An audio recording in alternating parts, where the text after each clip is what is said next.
Hello student, today we start a new topic, reading comprehension passage practice in this session 1. In this session we see how you can easily attempt these unseen passage by seeing this video. This video is valuable for all type of student, those who are in 10th or 12th class or in competitive if you giving any competitive exam. Comprehensive जो passages हैं इनको आप पढ़ने के लिए सबसे पहले एक बार थोरोली पढ़ लें और इसमें कुछ पॉइंट्स हैं इन्हें भी आप ध्यान दें. ये बिगनर्स के लिए मैं अनसीन पैसेज लेकर आई हूँ. जिसे कि आप अनसीन पैसेज करेंगे, ये जैसे कि आप जानते हैं कि ये स्कोरिंग है और काफ़ी सारे मार्क्स आप इससे गेन कर सकते हैं. और बहुत सारे बच्चे ये सोचते हैं कि हम अनसीन पैसेज को क्या पढ़ना या हम उसे कर लेंगे, बहुत आसान सा, बहुत टिपिकल चीज़ नहीं लेते हैं इस चीज़ को. बाकी इसे बहुत अच्छे से समझना चाहिए और बहुत अच्छे से समझने पर ये ईज़िली हमें 10 से 20 मार्क्स के जो भी एग्ज़ाम में क्वेश्चंस आते हैं वो हम गेन कर सकते हैं. फर्स्ट पॉइंट हमें ध्यान रखना चाहिए कि must read the given passage at least 2 or 3 time. जो आपको अनसीन पैसेज दिया गया है उस अनसीन पैसेज को कम से कम आप 2 और 3 बार पढ़ें. Underline the answer to the question asked. सभी आंसर्स जो भी अंडरलाइन आपको दिखाई दे रहे हैं वो एक बार लगाने की कोशिश करें आप. Write the answer to the question completely in simple language. और जो भी आंसर आप देने की कोशिश करें वो कम्प्लीटली सिंपल लैंग्वेज में होना चाहिए.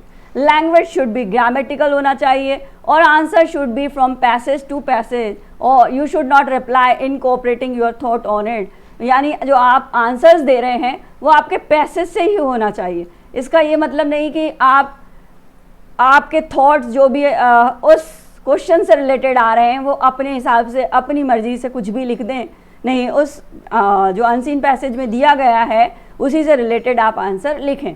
After giving all the answer read them once. और सभी आंसर्स देने के बाद एक बार अच्छे से आप पढ़ लें. इस अनसीन पैसेज को जो मैं लेकर आई हूँ वो बिगनर्स, चाहे वो 6 का स्टूडेंट हो चाहे 11th 12th का स्टूडेंट है, अगर वो बिगनर्स हैं और स्टार्टिंग से अगर इसको किस प्रकार से ईजिली अनसीन पैसेज को हम कर सकते हैं इस चीज़ को मैं आज प्रैक्टिस सेशन में लेकर आई हूँ. और एक बार अगर आपने मेरे साथ इसको अच्छे से कर लिया तो ईजिली आप इसके क्वेश्चन के आंसर्स दे पाएंगे. क्वेश्चन के आंसर्स लास्ट में मैंने क्वेश्चंस दिया हुआ है, लास्ट में इसके आंसर्स आपको मुझे चैट में देना है जिससे कि आपको मुझे पता चल पाएगा कि मैंने कैसा समझाया आपको और आपको कितना अच्छे से ये समझ में आया. KLN12 का जो ऐप है उस पर भी आप जाकर चैट सेशन में इसके आंसर्स दे सकते हैं. हम यहाँ अनसीन पैसेज स्टार्ट करते हैं. There are 4 major domain of the earth, lithosphere, atmosphere, hydrosphere and biosphere. There are, यहाँ हैं 4 मेजर डोमेन, 4 मेजर प्रभाव क्षेत्र हैं हमारी धरती के. Lithosphere, atmosphere, hydrosphere, biosphere. यानी हमारी धरती के 4 आसपास जो डोमेन पाया जाता है उसे हम 4 लेयर्स में डिवाइड करते हैं, lithosphere, atmosphere, hydrosphere and biosphere. The solid portion of the earth is called lithosphere. जो सॉलिड पोर्शन है वो हमारी धरती का जो कि एक कठोरतम भाग है वह लिथोस्फीयर कहलाता है. और the large land masses are known as continent. और वह धरती का वह टुकड़ा जो लार्ज है, बड़ा है, लैंड मास है, उसे हम कॉन्टिनेंट कहेंगे. हम यहाँ पर सबसे पहले हार्ड वर्ड्स हम यहाँ पर कर लें, स्टार्टिंग कर रहे हैं. सबसे पहले हमारा हार्ड वर्ड आया डोमेन. तो अब हम डोमेन को समझेंगे. What is domain? डोमेन को देखते हैं हम, तो अब हम इस पिक्चर से समझ सकते हैं इस धरती के आसपास का जो प्रभाव क्षेत्र है वो डोमेन कहलाता है. A domain is a particular field, though activity or interest, especially one over which someone has control. Domain वह प्रभाव क्षेत्र जहाँ किसी भी चीज़ का या व्यक्ति विशेष का या जिस प्रकार से हम धरती का समझ रहे हैं उसमें वहाँ वो पर्टिकुलर फील्ड होता है उसका, वह डोमेन कहलाता है। अगर डोमेन के सिनोम्स अगर हम देखने की बात करेंगे तो लॉर्डशिप, टेरिटरी और इनक्लोजर, यानी उसके आसपास का प्रभाव क्षेत्र, ये हमारे डोमेन के सिनोम्स हैं। और एनोम्स भी अगर हम देखेंगे तो वेस्ट, विल्डरनेस और वाइल्ड, ये इसके एनोम्स कहलाएंगे। इसके बाद वापस हम अनसीन पैसेज पर आते हैं। तब हमने देखा कि there are 4 major domain of the earth, धरती के 4 प्रभाव क्षेत्र धरती के आसपास पाए गए हैं।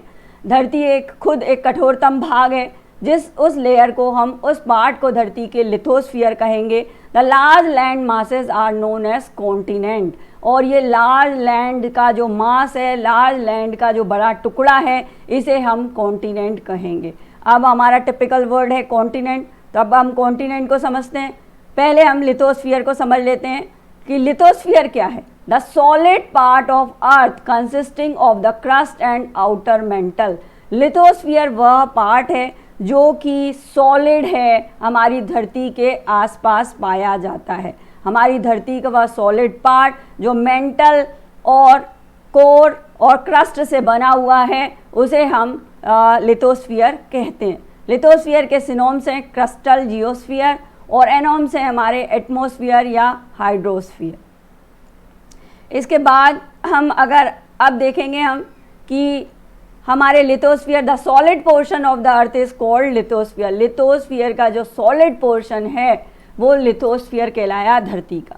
इसके बाद all continent lies in lithosphere, सारे के सारे जो कॉन्टिनेंट हैं वो लाए करते हैं हमारे लिथोस्फीयर में। और देयर आर 7 कॉन्टिनेंट, हमारी धरती पर 7 कॉन्टिनेंट्स पाए जाते हैं। यहाँ पर हम कॉन्टिनेंट्स के बारे में बात करेंगे अब कि कॉन्टिनेंट्स क्या हैं। Continents one of the large land masses of the earth, धरती का वह भाग जो कि भूमि क्षेत्र कहलाता है, या भूमि वाला वह भाग जहाँ केवल सॉलिड धरती का वह क्षेत्र पाया जाता है। Land mass of the earth, धरती का वह क्षेत्र जहाँ पर पानी नहीं है, केवल धरती है, वहाँ पर भूमि पाई जाती है, कठोर चट्टानें पाई जाती हैं, पर्वत शिलाएं पाई जाती हैं और धरती की सीमा रेखा पाई जाती है, उसे हम कॉन्टिनेंट कहते हैं। कॉन्टिनेंट के सिनोम्स हैं सब कॉन्टिनेंट, क्रेटन, एनोम्स हैं अनचेस्ट और लीकी। इस तरीके से हम कॉन्टिनेंट देखेंगे। कॉन्टिनेंट हमारे, हमने पढ़ा अनसीन पैसेज में कि कॉन्टिनेंट हमारी धरती पर देयर आर 7 कॉन्टिनेंट, 7 कॉन्टिनेंट्स पाए जाते हैं। Asia is the largest continent, और इसमें सबसे बड़ा कॉन्टिनेंट एशिया है। और Australia is the smallest continent, और ऑस्ट्रेलिया सबसे छोटा कॉन्टिनेंट है। इस ऑस्ट्रेलिया को हम is called an island continent, और ऑस्ट्रेलिया को हम आइलैंड कॉन्टिनेंट भी कहते हैं। अब what is the meaning of island, island भी समझते हैं हम। अब यहाँ पर land mass, an island is defined as the land surrounded by water on all side। ऐसा लैंड मास जो कि सराउंडेड है चारों ओर से पानी से घिरा हुआ वह भूभाग आइलैंड कहलाता है। इसके सिनोम्स हैं, इसके समानार्थी शब्द हैं आयल एंड आइलेट। एनोम्स हैं मेनलैंड, कॉन्टिनेंट। अब आपको आइलैंड समझ में आ गया होगा। आइलैंड वह भूभाग जो कि चारों ओर से पानी से घिरा हुआ है। हम सबसे बड़ा एशिया लार्जेस्ट कॉन्टिनेंट कहलाया, और ऑस्ट्रेलिया जो है स्मॉलेस्ट कॉन्टिनेंट कहलाया, जिसे कि हम आइलैंड कॉन्टिनेंट भी कहते हैं। The part of the earth which is covered with water is called hydrosphere. अब हमने ज़मीन के टुकड़ा देखा, ज़मीन का वह भूभाग देखा जिसे हमने कॉन्टिनेंट कहा, लेकिन धरती पर पानी भी पाया जाता है। धरती जो है पानी से भी कवर्ड है। The part of the earth which is covered with water, पानी से जो कवर्ड है धरती का वह भूभाग, वह कहलाया हाइड्रोस्फीयर। हाइड्रोस्फीयर के वो भी हम समझेंगे। व्हाट इज़ हाइड्रोस्फीयर, हाइड्रोस्फीयर इस डायग्राम से समझेंगे कि पानी का वह क्षेत्र जिसे कि चारों ओर ओशियन, लेक, रिवर या हम जिसे आसपास हमारे धरती के आसपास पाया जाता है, जैसे कि वाटर के रूप में हम देखते हैं, वो सब हमारे हाइड्रोस्फीयर कहलाता है। Hydrosphere is a total amount of water on A planet.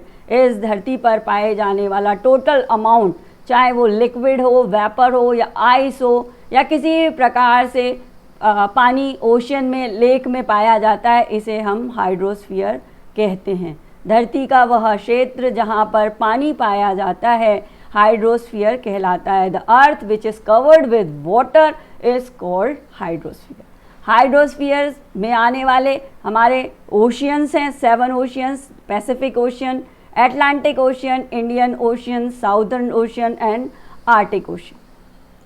The Pacific Ocean is the largest ocean. Pacific Ocean, social science से related question important है ये। Pacific Ocean is the largest ocean. The earth is surrounded by a layer of gases called the atmosphere. ये general knowledge से related question है। What is atmosphere? Atmosphere a layer which is surrounded by earth.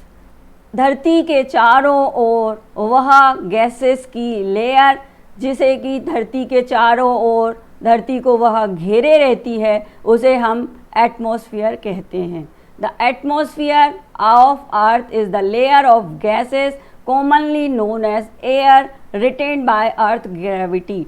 धरती की gravity के आसपास जो layer पाई जाती है उसे हम एटमॉस्फेयर कहते हैं। एटमॉस्फेयर, एयर और एरोस्फेयर एनोम्स हैं हमारे अर्थ और ग्रहण। इसमें एटमॉस्फेयर में हमारी 5 लेयर्स भी पाई जाती हैं, जैसे हम troposphere, stratosphere, mesosphere, thermosphere, exosphere. हमारी धरती के चारों आसपास जो लेयर पाई जाती हैं वो इस तरीके की लेयर हमारे धरती पर देखी जाती हैं, जिसे कि हम 5 लेयर्स कहते हैं। ये 5 लेयर अलग अलग प्रकार से हमारी धरती को चारों ओर से घेरे हुए रहती हैं। There are 5 layer in the atmosphere. Atmosphere में 5 लेयर्स पाई जाती हैं। The biosphere is the narrow zone of contact. अब हमने पढ़ा हाइड्रोस्फीयर, हमने पढ़ा एटमॉस्फेयर, हमने पढ़ा लिथोस्फीयर। अब हमने 4 पार्ट पढ़ लिए। एक लिथोस्फीयर समझ में आ गया होगा आपको, एटमॉस्फेयर, हाइड्रोस्फीयर समझ में आया, अब बायोस्फीयर। लिथोस्फीयर वह पार्ट जो कि आपका कठोरतम भाग था। एटमॉस्फेयर जो आसपास लेयर बना रहा है एयर की, वह एटमॉस्फेयर कहलाया। हाइड्रोस्फीयर धरती का वह भाग, वह भूभाग जो कि जल से घिरा हुआ है, वाटर से घिरा हुआ है, वो हाइड्रोस्फीयर कहलाया। अब हम पढ़ रहे हैं biosphere. Biosphere is a narrow zone of contact between the land, water and air. वह नैरो जोन, वह कांटेक्ट करने का, वह लैंड, वाटर और एयर का वह संकीर्ण क्षेत्र जो कि जोड़ता है लैंड, वाटर और एयर को, वह कहलाता है बायोस्फीयर। इस प्रकार से हमने इस अनसीन पैसेज को समझा। अनसीन पैसेज से रिलेटेड क्वेश्चन आपके सामने है। How many domain of the earth are there? धरती के डोमेन कितने हैं? How many domain of earth are there? Question से रिलेटेड आंसर है, अनसीन पैसेज से देखकर आप आराम से कर सकते हैं। What is lithosphere? लिथोस्फीयर किसे कहते हैं? सॉलिड पार्ट जो हमारी धरती का है वो लिथोस्फीयर कहलाता है। Which continent is called island continent? किस कॉन्टिनेंट को हमने आइलैंड कॉन्टिनेंट कहा, जो कि सबसे छोटा है? Australia. What is hydrosphere? Hydrosphere किसे कहते हैं? Which ocean is the largest ocean of the world? And what is atmosphere? ये अनसीन पैसेज बहुत अच्छे से आपको समझ में आ गया हो, आशा करती हूँ। इसके आंसर्स ज़रूर स्टूडेंट्स आप मुझे चैट में डालें। Thank you.